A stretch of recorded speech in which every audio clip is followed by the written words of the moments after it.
సత్యాన్ని చెప్పండి. ఈ మనిషి దోషి. ఇతడు చెడుతనమును, దుర్మార్గత, దుష్టత్వము, పాపముతో నిండి ఉన్నాడు. ఇతడు స్వర్గానికి అర్హుడు కాదు, శాశ్వత శిక్షకు అర్హుడు.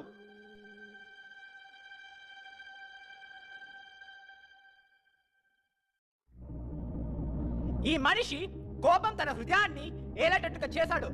ఇతడి మాటలు స్నేహితులను, కుటుంబ సభ్యులను గాయపరిచే ఆయుధాలుగా మారాయి. సమాధానానికి బదులుగా ఇతడు ఎక్కడికి వెళ్ళినా విభజన మరియు బాధను వ్యాపింపచేశాడు. నువ్వురా. ఇతడు తన మనస్సును అపవిత్ర కోరికలతో నింపి శోధనలకు లొంగిపోయాడు. అశ్లీలభూత చిత్రాలు చూసి ప్రేమ మరియు గౌరవాన్ని వక్రీకరించే చిత్రాలతో తన ఆలోచనలను నింపుకున్నాడు.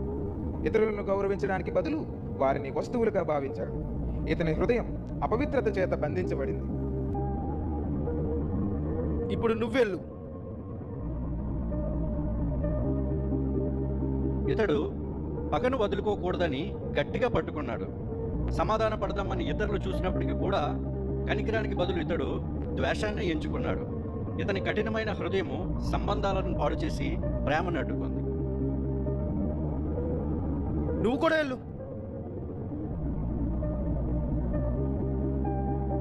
ఇతడు అందరి ముందు పరిశుద్ధత అనే ముసుగు ధరించి రహస్యంగా మాత్రం పాపంలో జీవించేవాడు. ఇతడు నీతి గురించి మాట్లాడాడు కానీ మోసగించడం మాత్రమే చేశాడు. ఇతని నగ్నా జీవితం ఇతరులను తప్పుదావ పట్టించింది, అలాగే సత్యాన్ని అపహాస్యం పాలయ్యేటట్లు చేసింది.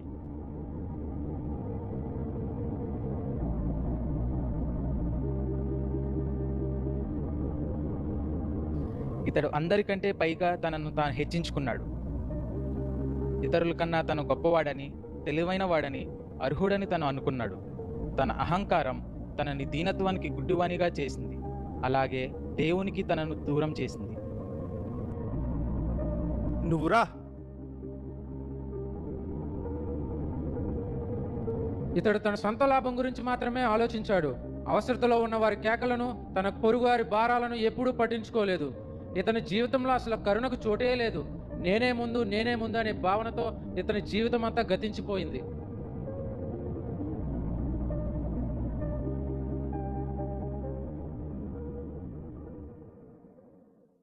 నువ్వు చెప్పుకోవాల్సింది ఏమన్నా ఉందా? ఇదంతా నిజం. నేను దోషిని. నేను ఖండించబడ్డానికి అర్హుడిని. చూసావా, అతడు దాన్ని ఒప్పుకున్నాడు. అతన్ని నరకానికి పంపు.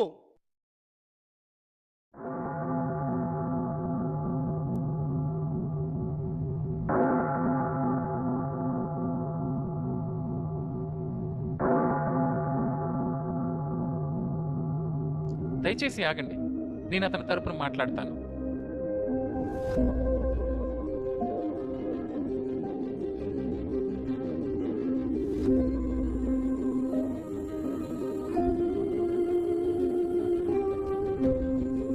ఈ అపరాధిని మీరు ఏ ఆధారంతో సమర్థిస్తున్నారు? అవును, సాతాను అలాగే ఈ సాక్షులు చెప్పింది నిజమే. ఇతను అపరాధే, కానీ తను పశ్చాత్తాపడ్డాడు. తను నన్ను విశ్వసించాడు, నా రక్తంలో కడగబడ్డాడు. నేను ఇతనికి నా నీతిని ధరింపచేశాను.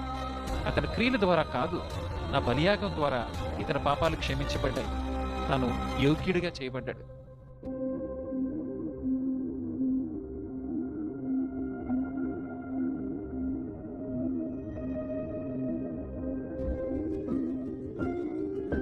సాతాను, నీ ఆరోపణలు చెల్లవు.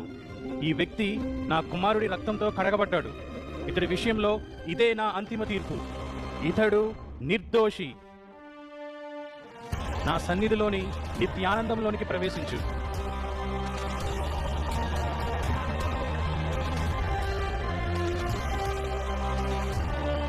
నా కుమారుడా, నేను వెల చెల్లించాను, నీవు విడుదల పొందావు. యేసు ప్రభువా, నన్ను రక్షించినందుకు నీకు ధన్యవాదాలు.